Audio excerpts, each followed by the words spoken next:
야고보서 5장 1절부터 6절까지의 말씀을 한 절씩 교독하시고 마지막 절은 함께 읽겠습니다. 들으라 부한 자들아 너희에게 임할 고생으로 말미암아 울고 통곡하라. 너희 재물은 썩었고 너희 옷은 좀먹었으며 너희 금과 은은 녹이 슬었으니 이 녹시 너희에게 증거가 되며 불같이 너희 살을 먹으리라. 너희가 말세의 재물을 쌓았도다. 보라 너희 밭에서 추수한 그에게 대한 삭이 소리들이며 그 추수한 자의 우는 소리가 만군의 주의 귀에 들리느니라. 너희가 땅에서 사치하고 방종하여 사륙의 날에 너희 마음을 살찌게 하였도다. 너희는 의인을 정죄하고 죽였으나 그는 너희들에게 대하지 아니하였느니라. 아멘. 오늘도 기도의 자리에 나오신 사랑하는 성도님들을 주님의 이름으로 환영하고 축복합니다. 들으라로 시작하는 오늘의 말씀은 부자들에게 주시는 경고의 음성입니다. 부자가 하나님께로부터 경고의 말씀을 듣는 이유는 단순히 부자여서가 아니라 돈을 대하는 방식에 문제가 있기 때문인데요. 부자가 되고 싶어 하는 마음은 잘못된 것이 아니지만 문제는 돈을 사랑의 대상으로 만드는 욕심입니다. 돈은 더 높은 가치를 위해 사용해야 할 수단일 뿐이지만 많은 사람들이 그 수단을 목적으로 삼기 시작합니다. 그러면서 온갖 시험과 올무에 사로잡혀 멸망에 다다르게 되는데요. 그래서 바울은 돈이 일만하게 뿌리라고 말하지 않고요. 돈을 사랑함이 일만하게 뿌리라고 말합니다. 이것은 하나님을 알지 못하는 세상 사람들에 대한 이야기가 아닙니다. 하나님을 믿는 사람 중에도 돈을 사랑하는 탐심을 가지고 살아가는 사람들이 많이 있습니다. 그래서 오늘 야고보는 돈을 사랑하는 사람들, 돈을 목적으로 삼는 사람들에게 경고의 말을 전합니다. 2절과 3절 말씀에서 우리들은 왜 부자가 하나님의 심판을 받게 되는지 그 이유를 알 수가 있는데요. 그들은 재물이 썩을 정도로 옷이 조물 먹을 정도로 필요 이상의 부를 많이 쌓아두었습니다. 또한 금과 은이 녹슬었다라고 말씀하시는데요. 금과 은은 녹이 슬지 않은데 왜 녹이 슬었다라고 말씀하시는 걸까요? 금과 은이 녹이 슬었다면 그것은 불순물이 들어갔다라는 뜻인데 왜 금과 은에 불순물이 섞였을까요?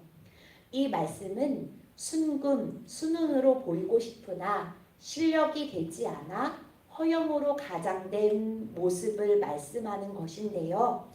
허영으로 치장한 탓에 당장은 번쩍거리며 그럴듯해 보이지만 시간이 지나 허영이 벗겨져 녹이 슬고 마는데요. 그러면 진짜 은과 금이 아니라는 사실이 탄로나기 마련입니다. 이처럼 가짜는 시간이 흐르면 반드시 드러나게 되어 있음을 말하고 있는 겁니다. 금과 은이 녹이 슬어 실체가 드러나듯이 부자의 실체가 여기에서 드러납니다. 그는 하나님을 믿는다고 하면서도 하나님을 위해 살지도 않았고요.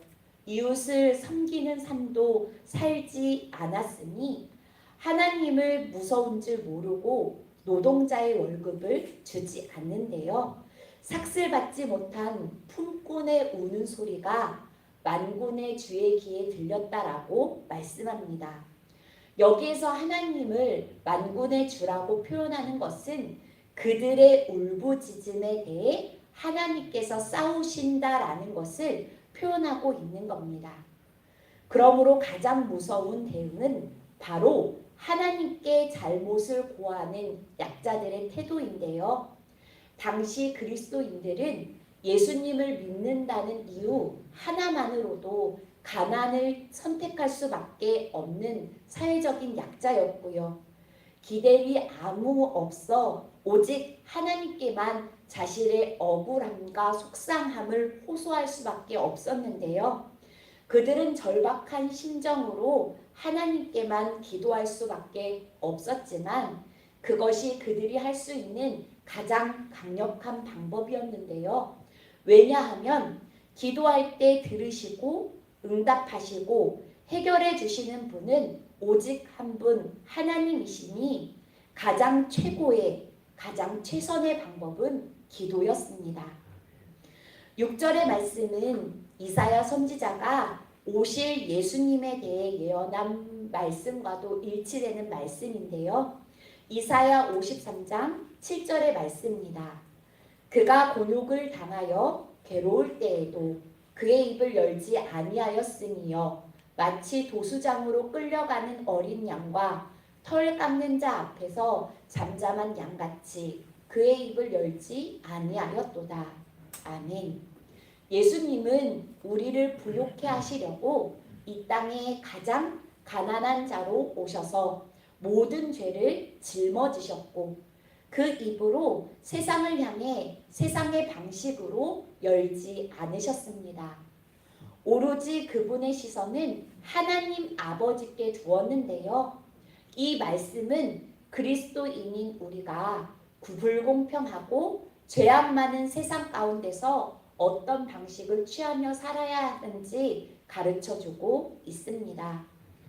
죄 없인 하나님 아들 예수님이 우리를 살리시려고 모든 죄를 담당하였음에도 세상을 향하여 우리를 향하여 하소연하지 않으셨고요.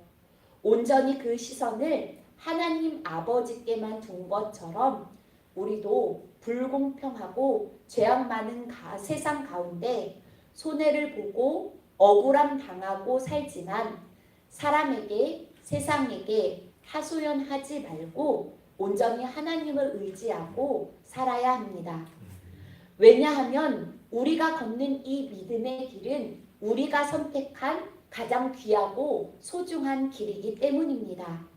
그러므로 그리스도인이라고 닥쳐오는 고난과 억울함과 손해 또한 우리가 스스로 선택한 것이니 우리를 공경에 처하게 하는 사람들을 향해 세상을 향해 세상적인 방법이나 수단으로 맞설 것이 아니라 모든 잘못을 하나님께 호소하는 태도가 필요합니다. 그럴 때 만군의 주 대신 하나님께서 나를 대신해서 싸우십니다. 이 하나님을 신뢰하며 오늘의 말씀을 의지하며 함께 기도하겠습니다.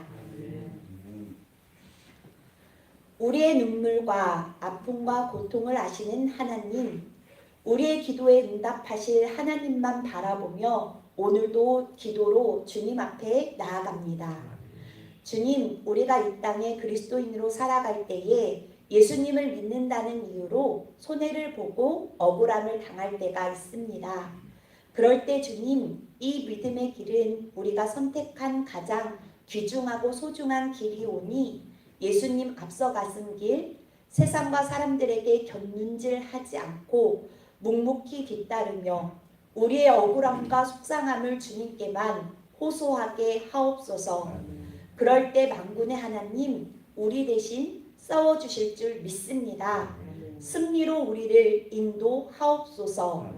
주님, 사랑하는 우리 자녀들 사랑으로 지켜주셔서 믿음으로 살게 하옵소서. 코로나로 인해 위축된 아이들의 믿음을 회복시켜 주옵소서. 자녀의 믿음을 위해 먼저 부모들이 무릎 꿇고 기도하게 하사 사랑하는 우리의 자녀들이 하나님께로 돌아와 예비된 복을 누리며 참 만족과 기쁨을 누리며 살게 하옵소서. 특히 대입을 준비하는 자녀들에게 지혜를 주시고 평안한 맘 주셔서 시간을 아껴 잘 준비하게 하시고 후회함 없이 주님과 함께 미래를 준비할 수 있도록 도와 주옵소서. 오늘도 아픔 속에 신음하는 환우들을 돌봐주시고 주님의 사랑으로 치유하여 주옵소서. 이 아침 고요함 속에 주님을 만날 수 있도록 기도의 자리로 인도해 주심을 감사드립니다. 기도를 통해 주님과 깊이 교제하며 예수님을 더욱 닮아가게 하옵소서. 이 모든 말씀 우리 주 예수 그리스도의 이름으로 기도합니다. 아멘. 하늘에 계신 우리 아버지